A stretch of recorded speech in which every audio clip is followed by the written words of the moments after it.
Russia మాత్రమే, Russia ఒక్కటే భారతదేశానికి నిజమైన నిఖార్సైన మిత్రుడు, చిరకాల స్నేహితుడు. ప్రతి భారతీయుడు నరాన జీర్ణించుకోవాల్సిన విషయం ఇది. దేనికంటారా? మన కశ్మీర్ గురించి ఈ ప్రపంచానికి అక్కర్లేని ఆసక్తి ఎప్పుడెప్పుడు తలదూర్చుదామా అని చూస్తుంటాయి. బట్ రష్యా మాత్రం కశ్మీర్ భారత్లో అంతర్భాగమని సింగిల్ లైన్తో తేల్చిపడేసింది. కశ్మీర్ను అంతర్జాతీయ సమస్యగా మార్చడానికి జరగని ప్రయత్నం అంటూ లేదు. ఈ యునైటెడ్ నేషన్స్ ఆఫ్ ఆర్గనైజేషన్ చూశారు, ఇది భద్రతా మండలిలో రెజల్యూషన్స్ తీసుకొచ్చింది. వెంటనే రష్యా ఎంటర్ అయి వీటో పవర్తో ఆ తీర్మానాన్ని తీసి అవతల పడేసింది. ఇలా ఒక్కసారి కాదు, 1957, 1962, 1971లో తీర్మానాలు ప్రవేశపెట్టి కశ్మీర్ను ఒక ఇంటర్నేషనల్ ప్రాబ్లంగా చూపించాలనుకుంది యుఎన్ఓ. అన్నిసార్లు రష్యా ఎంటర్ అయి ఎక్కడి వాళ్ళని అక్కడే వెళ్ళగొట్టేసింది. భారత్కు వ్యతిరేకంగా ఐక్యరాజ్య సమితిలో రెజల్యూషన్స్ తీసుకొచ్చిన ప్రతిసారి వీటో చేసి రఫ్ఫాడించింది Russia. Don't dare to touch my friend అని వార్నింగ్ ఇచ్చింది. ఇదొక్కటి చాలదా స్నేహితుడని గర్వంగా చెప్పుకోవడానికి? కశ్మీర్ విషయంలో ఇంత సంపూర్ణ మద్దతు ఇచ్చిన దేశం స్నేహితుడు కాక మరేమవుతాడు? ఇంట్రెస్టింగ్లీ, ఇండియాలో ప్రభుత్వాలు మారినా సరే రష్యాతో అదే స్నేహం కంటిన్యూ అయ్యింది. నాటి నెహ్రూ నుంచి నేటి మోదీ దాకా అదే బంధం కొనసాగుతోంది. ఇంతకీ ఈ బాండింగ్ ఎలా ఏర్పడింది? ఎందుకని భారత్ రష్యా మధ్య అంత సాన్నిహిత్యం? కంప్లీట్ డీటెయిల్స్ ఇవాల్టి బర్నింగ్ టాపిక్లో.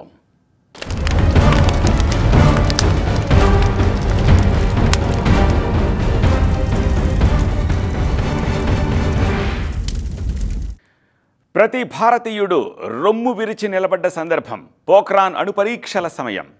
But America ఆగ్రహించింది. ఏ చిన్న టెక్నాలజీ భారత్కు చేరొద్దని ప్రపంచం మొత్తాన్ని భయపెట్టింది. అప్పుడు కూడా నేనున్నానని పక్కనే నిలబడ్డ ఒకే ఒక్క దేశం రష్యా. 1971లో పాకిస్తాన్తో యుద్ధం జరుగుతున్నప్పుడు అమెరికా వార్షిప్ 70 యుద్ధ విమానాలను తీసుకొచ్చి బంగాళాఖాతంలో వాలింది. భారత్ను బెదిరించడానికి అరేబియా సముద్రంలో బ్రిటన్ యుద్ధనౌక ల్యాండ్ అయింది. అమెరికా, బ్రిటన్ భారత్ను చుట్టుముట్టినప్పుడు అప్పుడు ఎంటర్ అయింది రష్యన్ సబ్మెరైన్. బోలెడని యుద్ధనౌకలు, క్రూయిజర్లు, డెస్ట్రాయర్లతో అండగా నిలిచింది భారత్కు రష్యా. ఇంకా చాలా ఉన్నాయి భారత్ రష్యా మధ్య స్నేహానికి కారణాలు, అవి కూడా చెప్పుకుందాం. భారత్కు దాదాపుగా ప్రతి సందర్భంలోనూ, ప్రతి అంశంలోనూ తోడుగా నిలిచిన దేశం రష్యా. ప్రధానమంత్రులు మారుతున్నా, రష్యాలో పాలకులు మారుతున్నా అదే దృఢమైన బంధం కొనసాగింది. కేవలం యుద్ధ సమయాల్లోనే కాదు, భారత ఆర్థిక వ్యవస్థకు తోడ్పాటు అందించింది కూడా రష్యానే. ఇండియాలో ఇండస్ట్రియల్ డెవలప్మెంట్ కు మరే దేశం చేయలేని సాయం అందించింది రష్యా. ఇప్పుడున్న భిలాయ్ ఉక్కు కర్మాగారం, బుకారో స్టీల్ సిటీ రష్యా అందించిన టెక్నికల్ సపోర్ట్ తో కట్టుకున్నవే. బాక్రానంగల్ డ్యాం, దేశంలోనే అతిపెద్ద ఆనకట్టను నిర్మించుకోగలిగామంటే కారణం రష్యా. కుడంకుళం అణు విద్యుత్ ప్లాంట్ కు కావాల్సిన టెక్నికల్ అండ్ మేనేజ్మెంట్ సపోర్ట్ ఇచ్చింది. పోఖ్రాన్ అణు పరీక్ష తర్వాత భారత్ పై అమెరికా ఆంక్షలు విధించినప్పుడు అంతరిక్ష పరిశోధనల్లో సాటిలేని సహకారం అందించింది రష్యా. ఇక రక్షణ వ్యవహారంలో అయితే రష్యా సహకారానికి తిరుగే లేదు. ఇతర దేశాలతో స్నేహం విషయంలో భారత్ ఫస్ట్ ప్రియారిటీ రష్యానే. ఒకప్పుడు ప్రపంచంలో రెండే గ్రూపులుండేవి, ఒకటి అమెరికా, మరొకటి సోవియట్ యూనియన్. అప్పుడు కూడా భారత్కు దగ్గరగా ఉన్నది రష్యా మాత్రమే. ఇక అసలైన బంధం ఏర్పడింది మాత్రం 1971లో పాకిస్తాన్తో జరిగిన యుద్ధంలోనే. ఆనాడు తూర్పు పాకిస్తాన్గా ఉన్న బంగ్లాదేశ్ విముక్తి గురించి ఈ ప్రపంచానికి పట్టేదే కాదు. అమెరికా, చైనా, బ్రిటన్ లాంటి దేశాలన్నీ పాకిస్తాన్కి మద్దతిచ్చాయి. ఆ సమయంలో మన మొరాలకించిన దేశం రష్యానే.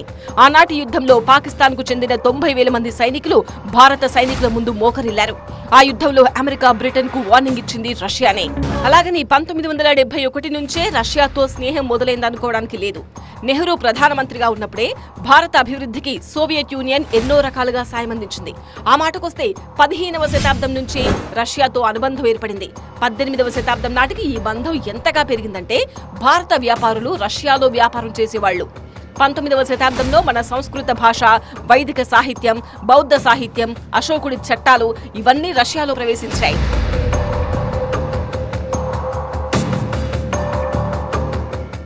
రష్యానే కాదు, భారత్ కూడా రష్యాకు సాయం అందించింది. ప్రపంచ చరిత్రలో రష్యాను ఏకాకి చేసిన సందర్భాలు చాలా ఉన్నాయి. ఒక విధంగా రష్యా చుట్టూ ఇనుప గోడలు కట్టాయి. అయినా సరే వాటిని దాటుకుని వెళ్ళింది భారత్ ఒక్కటే. ఆ కాలంలో రష్యా సమాజంలోకి మరో దేశం ప్రవేశించిందంటే అది భారత్ ఒక్కటే. కోల్డ్ వార్ సమయంలో భారతీయ సినిమాలకు మాత్రమే ఎంట్రీ ఉండేది. ఇప్పటికీ బాలీవుడ్ పాటలంటే అక్కడ పిచ్చి క్రేజ్. మిథున్ చక్రవర్తి జిమ్మీ జిమ్మీ పాట, మే ఆవారాహు పాటలు ఉర్రూతలూగించాయి.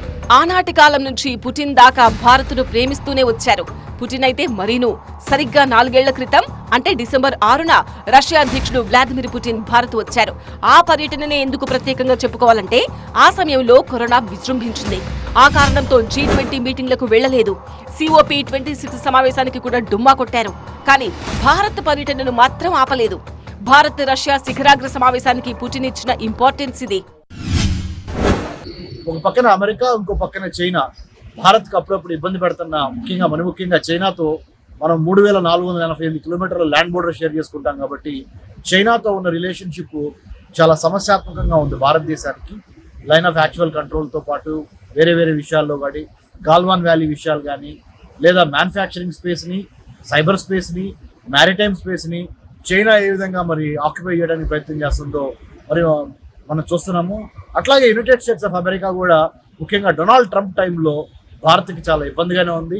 మన స్టూడెంట్ వీసాలు కానీ, F1 కానీ, H1B కానీ, లేదా ట్రేడ్ టారిఫ్స్ కానీ చాలా రకాలుగా చూసినా కానీ ట్రంప్ ఇబ్బంది పెడుతున్నట్టే కనబడుతుంది. ఇలాంటి సమయంలో రష్యాతో మనము ఉన్న ఫ్రెండ్షిప్ని, ఉన్న ట్రేడ్, టెక్నాలజీ, ఆర్మ్స్ అంటే ఆయుధాలు, ఇవన్నీ చాలా కీలకంగా మనం ఇప్పుడు వెళుతూ ఈ వ్యూహాత్మక సంబంధం రాబోతుంది. ఇక అమెరికా బెదిరింపులను ఎదిరించి మరి రష్యాతో స్నేహం కొనసాగించింది భారత్.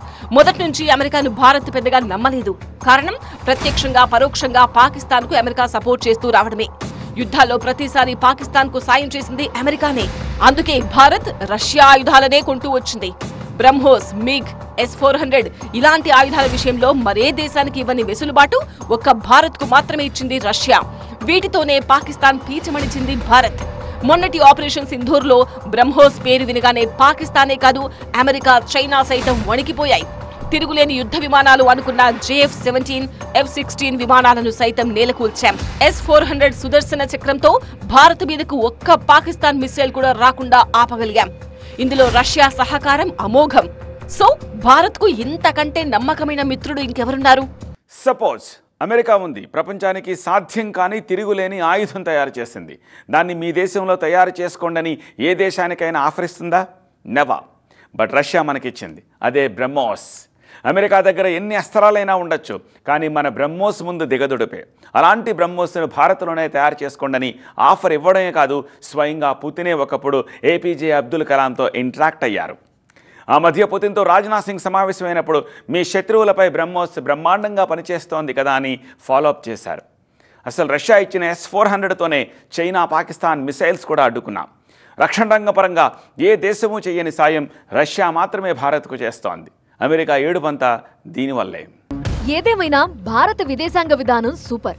ఏ దేశమైనా సరే రష్యాతో స్నేహం చేస్తే అమెరికాకి ఒళ్ళు మంట, కడుపు మంట. అందులోనూ రష్యా నుంచి ఆయుధాలు కొంటే మాత్రం ఆగ్రహ జ్వాలలే. అలాంటిది రష్యాతో భారత్ స్నేహం కొనసాగిస్తోంది, రష్యా నుంచి ఆయుధాలు కొంటోంది.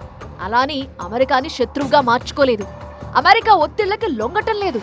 ట్రంప్ వచ్చాక కాస్త విభిన్న పరిస్థితులు ఉన్నా కూడా రష్యాతో మాత్రం బంధాన్ని వీడలేదు. మనం ఇప్పటికీ వసుదైక కుటుంబం అనే సూత్రంలోనే వెళుతున్నాం. మన విదేశాంగ విధానం కాస్త విభిన్నం కాబట్టే రష్యా అధ్యక్షుడు పుతిన్ స్వయంగా భారత్ వచ్చినా సరే అమెరికా పెద్దగా అభ్యంతరం చెప్పలేకపోతోంది. పైగా రష్యా కూడా అమెరికాని దృష్టిలో పెట్టుకుని చాలా జాగ్రత్తగా మాట్లాడింది. భారత్ రష్యా బంధం ప్రపంచంలోని ఏ దేశానికి వ్యతిరేకం కాదు అని కుండబద్దలుకుంటారు అధ్యక్షుడు పుతిన్.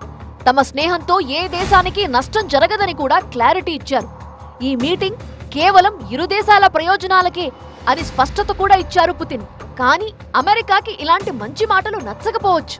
ఎందుకంటే భారత్ రష్యా మధ్య ఎలాంటి డీల్ జరుగుతుందో అని తెగ టెన్షన్ పడిపోతోంది America. Putin India tour fix అవ్వగానే రెండు దేశాల మధ్య ఎలాంటి ఒప్పందాలు జరగబోతున్నాయనే దానిపై ఆరా తీయటం మొదలుపెట్టింది. పుతిన్ భారత పర్యటనని 1000 కళ్లతో అబ్జర్వ్ చేస్తోంది అమెరికా. ఎందుకంటే భారత్ రష్యా మధ్య వాణిజ్యం లోకల్ కరెన్సీల్లోనే జరుగుతోంది. ఆల్మోస్ట్ 90% సొంత కరెన్సీల్లోనే ఉంటోంది.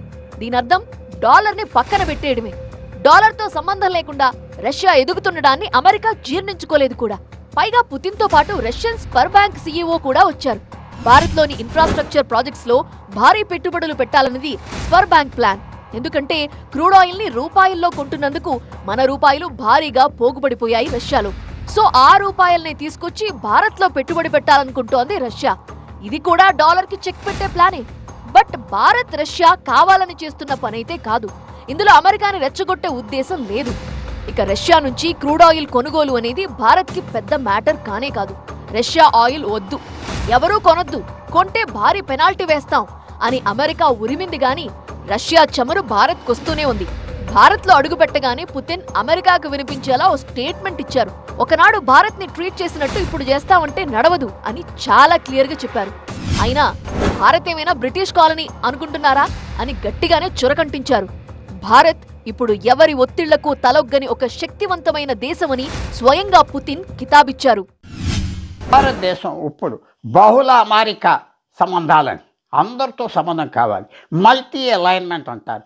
ఒక దేశంతోనే కాదు, అన్ని దేశాలతో మాకు సంబంధం కావాలి. రష్యాతో కావాలి, అలాగే చైనాతో కూడా ప్రయత్నం చేస్తున్నాం. రష్యాతో పాటు మంచి స్నేహం ఉంటే అమెరికాతో కూడా మంచి స్నేహం పెంచుకున్నాం, యూరోప్తో. ఎందుకంటే మన అవసరాలు అలాగున్నాయి. పుతిన్ చెప్పింది అక్షరాలా నిజం. భారత్ అత్యంత శక్తివంతమైన దేశం. ఆర్థిక శక్తిలో రష్యా కంటే కూడా భారత్దే పై చేయి. 1991లో రష్యా జీడీపీ $51.80 కోట్ల డాలర్లు. అప్పట్లో ఇండియా జీడీపీ కేవలం $27 కోట్ల డాలర్లే. మరిప్పుడు రష్యా జీడీపీ $2 లక్షల కోట్ల డాలర్స్ అయితే ఇండియా జీడీపీ విలువ $3,60,000 కోట్ల డాలర్లు. సో ఆర్థిక శక్తిలో రష్యా కంటే భారత్ ఇంకా పవర్ఫుల్. సో అలాంటి దేశాన్ని లొంగ తీసుకోవాలనుకోవటం భ్రమే అవుతుంది. అందుకే రష్యా విషయంలో భారత్ ఎలాంటి నిర్ణయం తీసుకున్నా సరే అమెరికా కిక్కురుమనలేకపోతోంది. అలానే అమెరికాని రెచ్చగొట్టాలనుకోవటం లేదు. అసలే అక్కడున్నది ట్రంప్. ఈ టైంలో దుందుడుకు నిర్ణయం తీసుకుంటే అది భారత ఆర్థిక వ్యవస్థపై ఎఫెక్ట్ చూపిస్తుంది. అందుకే అమెరికాకి నష్టం కలిగించని, భారత్కు బాగా లాభం జరిగే డీల్స్ మాత్రమే పుతిన్తో కుదుర్చుకుంటున్నారు. సో అమెరికాతో స్నేహాన్ని కాపాడుకుంటూనే కష్ట సమయంలో అండగా నిలబడుతున్న మిత్రుణ్ణి నిలుపుకుంటోంది భారత్. భారత విదేశాంగ విధానానికి, లౌక్యానికి ఎవరైనా సరే హ్యాట్స్ ఆఫ్ చెప్పాల్సిందే. టైమ్ టెస్టెడ్ ఫ్రెండ్షిప్, కాల పరీక్షలో గెలిచి నిలిచిన స్నేహం. పుతిన్ భారత్లో అడుగు పెట్టినప్పటి నుంచి పదే పదే ఇదే మాట వినిపిస్తోంది. అందులో వాస్తవం కూడా ఉంది. భారత్ కష్టాల్లో ఉన్న ప్రతిసారి ఆదుకుంది. ఆ సమయంలో భారత్ కోసం ప్రపంచంపైనే ఎదురు తిరిగింది రష్యా. ఇప్పుడు రష్యాకి కష్టం వచ్చింది. ఆ సమయంలో ప్రపంచమంతా వద్దంటున్న భారత్ రష్యా వైపే నిలిచింది. అంటే కాల పరీక్షలో భారత్ రష్యా స్నేహం గెలిచింది. అందుకే పుతిన్ టూర్ అమెరికాకి కంటకింపుగా మారింది. కారణం ఇరు దేశాలు చేసుకుంటాం అన్న ఒప్పందాలే. అనొచ్చో లేదో కానీ ప్రపంచం మీద మొత్తం పెత్తనం తనదే అనే భ్రమలో ఉంది అమెరికా. యుక్రెయిన్పై రష్యా యుద్ధానికి దిగగానే రష్యాకు గాని ఎవరైనా సహకరించారో ఆంక్షలు, టారిఫ్లు అంతకు మించిన ఆగ్రహాన్ని చవిచూడాల్సి వస్తుందని హెచ్చరించింది. ఇండియా మాత్రం అమెరికా మాటలను ఈ చెవితో విని ఆ చెవితో వదిలేసింది. రష్యన్ క్రూడ్ ఆయిల్ ఏ రేంజ్ లో కొంటున్నామో చూస్తున్నాం కదా. ఓవైపు యుక్రెయిన్తో యుద్ధం చేస్తున్న సమయంలో అమెరికా ఆంక్షలు కొనసాగుతున్న టైంలో రష్యాలో పెట్టుబడులు పెట్టడానికి సాహసం చేస్తారా ఎవరైనా? భారత్ చేసింది. అది మన విదేశాంగ విధానానికి ఉన్న దమ్ము. భారత్లో వ్యవసాయ రంగానికి కీలకమైన ఎరువులను ఇప్పటికీ విదేశాల నుంచే దిగుమతి చేసుకుంటున్నాం మనం. దీంతో 2 మిలియన్ టన్నులకు పైగా యూరియాను ఉత్పత్తి చేయగల ప్లాంట్ను రష్యాలో ఏర్పాటు చేయడానికి రెడీ అవుతున్నాం. ఈ ఒక్క నిర్ణయం చాలు అమెరికా ఆంక్షలు, పెత్తనంపై భారత్ ఉద్దేశమేంటో చెప్పడానికి. అమెరికా కన్నెర్ర చేస్తున్నా సరే మనం వెనక్కి తగ్గడం లేదు. ఇది కాల పరీక్షలో గెలవడం అంటే. టైం టెస్టెడ్ ఫ్రెండ్షిప్ అంటే అర్థం ఇది. రష్యాను బూచిగా చూపించి భారత్పై సుంకాల భారం వేసింది అమెరికా. ఇలాంటి పరిస్థితుల్లోనూ రష్యాతో మరిన్ని డీల్స్ కు సై అంటోంది భారత్. 2 దేశాల మధ్య RELOS ఒప్పందం జరగబోతోంది. అంటే reciprocal exchange of logistic support. Already Russian parliament ఈ కీలక ఒప్పందాన్ని ఆమోదించింది కూడా. ఈ డీల్లో భాగంగా భారత్, రష్యా సైన్యాలు ఒకరి నౌకాదళ, వైమానిక స్థావరాలు, లాజిస్టిక్ సదుపాయాలు ఉపయోగించుకుంటాయి. నిజానికి అమెరికాతో రక్షణ ఒప్పందము, అమెరికా వాళ్ళు వ్యూహాత్మక భాగస్వాములు, ఇండియా మన జూనియర్ భాగస్వామి ఇలా భావిస్తూ ఉంటారు. సో ఈ సమయంలో అమెరికాతో ఉంటూనే, అమెరికాతో ఉండడమే కాదు వాళ్ళకి సంబంధించిన అంతర్జాతీయ సైనిక ఒడంబడికల్లో కూడా మనకు ఉంది. రష్యాతో కూడా అలాంటిది మళ్ళీ కుదుర్చుకోవడానికి కూడా ప్రాథమికంగా ఒక అంగీకారం కూడా కుదిరింది అంటున్నారు. అందుకని దగ్గరైనట్టు భావించాలి. అంతేకాదు 2031 వరకు సైనిక, సాంకేతిక సహకార కార్యక్రమం కొనసాగేలా కొత్త ఒప్పందం చేసుకుంటారు. ఆయుధ తయారీకి కావలసిన రీసెర్చ్ అండ్ డెవలప్మెంట్లో, ఆయుధ తయారీలో, వాటి అమ్మకంలో 2 దేశాల మధ్య గొప్ప డీల్ ఉండబోతోంది. అన్నింటికంటే ముఖ్యమైన ఒప్పందాలున్నాయి. అందులో ఒకటి సుఖోయ్ 30 MKI ఒప్పందం. ఇందులో భాగంగా 50 విమానాలను రష్యా నుంచి కొనడంతో పాటు HALలో 140 విమానాలను ఉత్పత్తి చేస్తారు. ఇక most important deal BrahMos aerospace joint project. ప్రపంచంలోనే అత్యంత వేగవంతమైన సూపర్సోనిక్ క్రూయిజ్ మిసైల్ వ్యవస్థను ఉమ్మడిగా డెవలప్ చేస్తారు. ఇక MiG-29 యుద్ధ విమానాల కొనుగోళ్లు అప్గ్రేడ్ పై డీల్ కుదురుతోంది. అణు జలాంతర్గామి INS చక్ర లీజ్ ఒప్పందంతో పాటు రష్యాకు చెందిన న్యూక్లియర్ పవర్ తో నడిచే జలాంతర్గాముల లీజ్ డీల్ కూడా ఉండబోతోంది. S-400 triumph air defence system ఒప్పందంలో భాగంగా 5 రెజిమెంట్ల కొనుగోలు డీల్ ఓకే చేయబోతున్నారు. ఇక Ka-2260 హెలికాప్టర్ను భారత్లో తయారు చేసేలా పెద్ద ఒప్పందం జరగబోతోంది. ఉత్తరప్రదేశ్లో AK-203 ఆస్ట్రల్ రైఫిల్ తయారీ కేంద్రాన్ని రష్యాతో కలిసి పెట్టబోతున్నారు. వీటితో పాటు 10 అంతర్ ప్రభుత్వ ఒప్పందాలు, 15 వాణిజ్య ఒప్పందాలు, జాయింట్ గా సైనిక విన్యాసాలు, గగన్యాన్ వ్యోమగాముల శిక్షణలో రష్యా పాత్ర, ఈ డీల్స్ పైన చర్చ జరిగింది. ఏదేమైనా రష్యాతో భారత్ స్నేహం చేయడంపై మంటెక్కిపోతున్నారు ట్రంప్. అందుకే 50% టారిఫ్లు వేశారు. దాంతో భారత్ లొంగిపోతుందని భ్రమపడ్డారు కూడా. కానీ అదేం జరగలేదు. చివరికి అమెరికాకు అనుకూలమా వ్యతిరేకమా అదొక్కటి చెప్పండి చాలు అని భారత్ను బతిమలాడేంత పనిచేశారు ట్రంప్. అమెరికాతో స్నేహం చేస్తాం, అలా అని రష్యాతో బంధాన్ని తెంచుకోలేమని భారత్ సమాధానం ఇవ్వడంతో అమెరికా సైలెంట్ అయిపోయింది. ఇప్పుడు ఒప్పందాల నేపథ్యంలో ట్రంప్ ఏమంటారో చూడాలి. ఇదే ఇవాల్టి బర్నింగ్ టాపిక్. చూస్తూనే ఉండండి TV9.